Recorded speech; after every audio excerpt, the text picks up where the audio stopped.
Assalamualaikum semua. Hari ni jom kita buat sup tulang pedas Thai ataupun Tom Sep. Dalam resepi ni, kita ada masukkan satu bahan rahsia yang menjadikan Tom Sep kita lebih padu. Kalau nak tahu bahan apa, kenalah tonton sampai habis. Okey, mula-mula sekali kita sangai 10 tangkai cili kering bersama dengan 1 sudu besar beras. Kedua-dua bahan ni saya basuh terlebih dahulu. Lepas tu kita guna api kecil dan sangai ataupun sangrai dia sampai keperangan dan juga cili kering tu terbit bau. Okey, bila dah golden brown macam ni, kita boleh tutup api. Kemudian kita masukkan beras sangai tadi ke dalam lesung.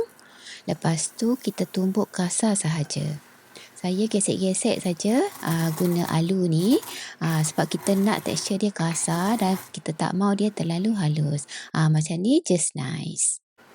Keluarkan beras tumbuk tadi, lepas tu kita masukkan cili kering pula. Okey, cili kering ni saya guna separuh saja daripada yang kita sangai tadi. Lagi separuh tu kita simpan untuk masuk dalam sup. Okey, lepas tu kita tumbuk kasar juga cili kering ni. Okey, ini untuk bahagian sup. Saya gunakan anggaran 2 kilo tulang. Pastikan tulang ni kita rebus hingga empuk dahulu sebelum kita masukkan bahan-bahan lain. Seterusnya kita masukkan bahan yang kita tumbuk kasar iaitu 5 ulas bawang merah. Bawang merah tu kita tumbuk pecah-pecah je.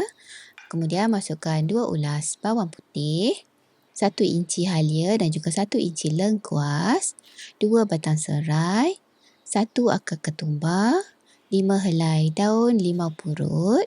Lepas tu kita kacau-kacau dia sekejap. Kemudian kita masukkan garam. Garam kena masuk secukup rasa lah. Kemudian kita masukkan perasa jika suka. Masukkan juga sos ikan.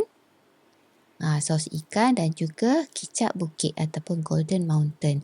Dua bahan ni nak bagi rasa autentik Thai. Kalau tak ada kicap bukit tu boleh skip je. Okey, lepas tu kita kacau-kacau dia sekejap. Tom Sep ni bahan dia unik sikit. Kita gunakan asam jawa sebagai ejen pemasam. Kemudian kita masukkan cili kering telah pun ditumbuk tadi bersama dengan beras sangai. Beras sangai ni akan jadikan kuah kita lebih sedap dan rasa dia lain daripada yang lain.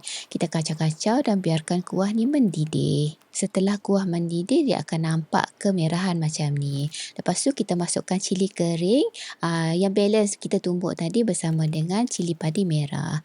Lepas tu masukkan 2 labung bawang Holland dan juga lebih kurang 3 biji buah tomato yang telah pun dipotong 4. Kita perah jus limau nipis ni untuk bagi rasa kick kita punya kuah. Seterusnya kita masukkan aksesori dia iaitu hirisan daun ketumbar. Akhir sekali kita letak sedikit serbuk lada sulah. Kita kacau-kacau sekejap. Dah siap dah kita punya Tom Sep. Makan dengan nasi putih dengan telur dadah. Memang dah cukup sedap dah ni. Okey, terima kasih menonton dan selamat mencuba.